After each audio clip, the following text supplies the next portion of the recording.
सच्चिदानंद रूपाय हरि बोलो हरि हरि बोलो बृहच्छोचाय विष्ठिय ओपत्पाग्ने हविस्माति घृताचीर्यन्तु हरियत सस्पस्तमेधो मम होमस्परदौरीव ॐ नाभमीरीव परिवीणाम् तस्यास्ते पृथिवी देव यजनि पृष्ठेऽग्निमन्नमातरम् पुरः पितरं च त्रयं चाहम् अन्तश्चारतिरोचनास्य प्राणादपानति यक्षनमाहिसो दिवं मा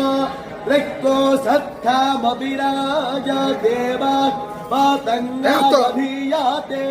प्रातिवस्तोराहत्योभेः अग्निर्ज्योति सम्पावायमति